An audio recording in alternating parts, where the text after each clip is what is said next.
Bonjour à tous. Pour moi, c'est une fierté d'être là parce que je pense que j'ai une histoire qui peut motiver beaucoup de jeunes et beaucoup de personnes qui ont eu un problème et qui pensent qu'un problème, ça va vraiment nous pénaliser dans la vie. Alors, je m'appelle Sofiane, je viens de Marseille, j'ai la chance d'avoir le plus bel accent du monde. J'ai 27 ans. Donc, dans la vie, moi, j'étais un passionné de sport. Donc, j'ai testé vraiment tous les sports d'équipe, les sports individuels. Et comme on le dit chez nous, je suis un marronneur, donc je déteste perdre. Donc, j'ai préféré les sports individuels.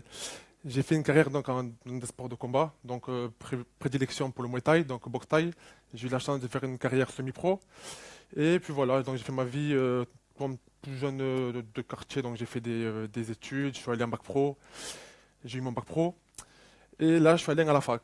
Et là, c'était vraiment le trou noir, quoi. Qu'est-ce que je vais faire? Je savais vraiment pas dans quelle branche ou dans quel métier vraiment je pourrais m'investir à 100%. Donc j'ai décroché un petit concours où j'ai travaillé à l'aéroport de Marseille en tant que bagagiste. J'ai commencé d'abord en bagagiste, puis en assistant de piste, etc. Et un jour, petit drame, donc je suis tombé de la soute arrière d'un avion. Donc c'est une petite chute de 3 mètres, pas très grave. Non, j'étais paralysé de mon bras droit pendant presque 9 mois. Donc c'était une période assez difficile parce que je venais d'avoir ma première fille, donc je ne pouvais pas la prendre, je ne pouvais pas jouer avec elle, et c'était un petit peu dur pour s'en remettre. Donc c'est lorsque j'ai fait de la rééducation vraiment chez mon kiné, qui était un bon ami à moi, qui a investi en fait dans une nouvelle technologie qui n'était pas très connue en France, qu'on appelle l'EMS, c'est l'électromyostimulation. Donc en deux mots, c'est pas ce qu'on peut voir dans les téléachats, c'est pas les ceintures magiques en fait où on mange des chips et voilà, on est frais après, non, c'est pas du tout ça. C'est vraiment une technique où on va travailler le muscle en profondeur. Donc c'est très court, ça dure entre 20 et 25 minutes. On travaille vraiment sur l'ensemble du corps humain, sur les groupes fonctionnels. On peut augmenter ou diminuer l'intensité par rapport aux muscles qu'on veut travailler ou pas, si on a une pathologie ou autre. Donc j'y croyais pas du tout. Il m'a dit en 20 minutes, tu vas voir, c'est super bien. Je lui ai dit non, écoute, moi, c'est les stades de sport. Le sport, non, non, pour moi, il faut vraiment qu'on pousse, on court. Donc j'étais assez dubitatif. Mine de rien, donc par curiosité, j'ai testé. Donc j'ai testé pendant 10 séances, ça a pris 2 mois et demi, un bon trimestre, et j'ai vu des résultats vraiment magiques presque. Magiques parce que j'ai réussi à retrouver en mobilité. Donc ça, scientifiquement, on ne peut pas dire que c'est grâce à ça, parce que j'ai une blessure neurologique, donc c'est un système nerveux. Donc c'est de la guérison par voie naturelle en fait, et que les opérations elles peuvent plus faire de mal que de bien. Je sais pas si le micro il m'a lâché. Non, c'est bon? Bon, ça va. Je reprends alors. Donc j'ai vu mon corps changer, donc j'ai repris du muscle, j'ai récupéré en mobilité, et là c'était pour moi une évidence, c'était vraiment un déclic. Il fallait que je me lance dans cette activité-là. C'est vraiment une activité qui n'est pas connue et qui a des codes. Donc en France, on n'aime pas trop les codes parce qu'on se dit, voilà, l'électrostimulation, c'était l'achat, ça ne marche pas, c'est un gadget. Donc c'est une image assez forte. Donc j'ai vraiment essayé de créer mon entreprise sur ce concept-là.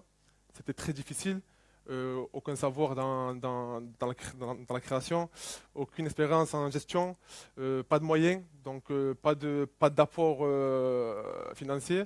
J'ai fait le tour des banques, donc j'ai eu des droits de refus à chaque fois, donc pour deux raisons. La première, trop jeune, et la deuxième, effet de mode. Donc j'avais une réponse très simple, effet de mode. Moi, je prenais l'exemple des bars à sushi. Il y a 15 ans, il n'y a personne qui voulait mettre une pièce dessus. Et maintenant, c'est devenu un produit presque de luxe. Donc j'ai pris le risque. Donc j'ai fait, c'est pas bien, hein, je vais vous le dire, c'est une confidence, mais j'ai fait un crédit à la consommation en fait. Donc pour avoir un petit apport et pour me crédibiliser un petit peu financièrement. Donc là, j'ai encore des refus au niveau des banques parce que je suis jeune, j'ai 27 ans, j'ai deux enfants, j'ai un beau poste et je risque de tout perdre pour me lancer vraiment dans l'aventure de l'entrepreneuriat. Donc j'ai persisté, j'ai fait appel à des plateformes comme la plateforme Initiative, BGE, Créasol, qui eux vont faire en sorte vraiment de nous accompagner, de nous crédibiliser auprès de ces personnes-là qui vont mettre de l'argent en fait pour vous. Donc on a fait ce qu'on appelle un comité technique. Donc c'est une grande salle en fait avec beaucoup de gens. Donc c'était un souvenir assez drôle parce que avec mon franc-parler, j'étais pas très crédible. Et j'ai montré en fait que je voulais vraiment me lancer dans cette aventure parce que c'est devenu vraiment une obsession. Je savais que il fallait que je le fasse. Si je ne le faisais pas, ben, j'allais le regretter en fait toute ma vie. Donc on a commencé à monter un business plan, donc un peu comme Sally, hein. Pour moi, c'était vraiment du chinois, INPI, compte de résultats, plan de trésorerie, capital, je ne comprenais rien. Donc, ils m'ont offert une formation en comptabilité et en gestion que j'ai eue, donc ça m'a apporté beaucoup de choses. J'ai eu un prêt d'honneur, j'ai eu un partenaire banquier donc, qui était présent lors du comité technique, où d'ailleurs on m'a soumis l'idée de participer à ce concours talent des cités. Donc, j'ai eu cette info 48 heures avant la clôture des inscriptions. J'ai participé vraiment sans conviction. Ouais. Je me suis dit, bon, talent, ok, peut-être. Cité, oui, mais bon. Donc voilà, donc j'ai participé et ben, j'ai été le lauréat régional, à ma grande surprise. Et puis j'ai été présélectionné pour faire le grand jury pour la finale nationale. Et c'est passé. Donc je suis là devant vous grâce à ça, entre parenthèses. Et j'ai créé donc Myotech. Donc Myotech, qu'est-ce que c'est? C'est un centre d'électrostimulation. Donc vraiment, on va accueillir entre 2 et 3 personnes en même temps. En même temps, parce que pour moi, ce qui est important, c'est la motivation du coach. C'est vraiment le facteur humain, c'est le service qui va faire toute la différence. Et je pense que c'est un petit peu comme dans n'importe quelle activité. Si le service n'est pas à la hauteur de l'attente de la demande, ça ne marchera pas. Donc on a vraiment fait en sorte d'être présent, d'être à l'écoute pour les clients, que le coach soit vraiment très compétent et aussi on fait de l'animation. Ça veut dire que le coach est présent du début jusqu'à la fin de la séance de sport. Donc on travaille sur 8 groupes, c'est super intense, voilà, ça marche très très, très bien. J'ai créé mon premier emploi en 2016. Donc c'était un jeune qui est venu me voir, qui me disait qu'il cherchait du travail, qu'il était passionné de sport. Et aujourd'hui, j'ai envie de le mettre à l'honneur parce que c'est son audace en fait qui a fait que aujourd'hui, il est associé avec moi, associé dans plusieurs centres. En fait, il est venu me rencontrer en me disant voilà, moi je vois ce que tu fais, j'aime beaucoup le sport. J'ai aucun diplôme. Dans ma vie, j'ai pas travaillé et j'ai arrêté l'école en troisième. Je lui dis, écoute, moi je viens d'ouvrir, ça ne me dérange pas que tu viennes voir un petit peu comment nous on travaille. Et si dans l'avenir on se développe et qu'on a besoin de prendre une personne, pourquoi pas? Il est resté pendant une semaine. On a eu un gros démarrage. Vraiment, on a fait vraiment un gros démarrage et ça a très bien marché. Donc il me fallait vraiment un coach en plus pour m'assister.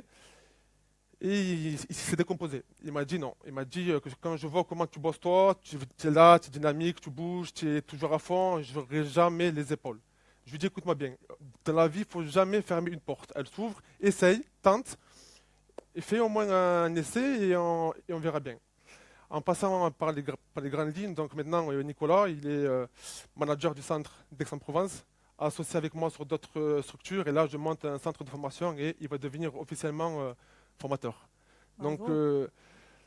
voilà, Bravo. pour moi c'est vraiment très important parce que il y a quelque chose que j'ai envie de vous dire qui est vraiment la base de mon éducation. Il ne faut pas se victimiser, il ne faut pas être dans la fatalité.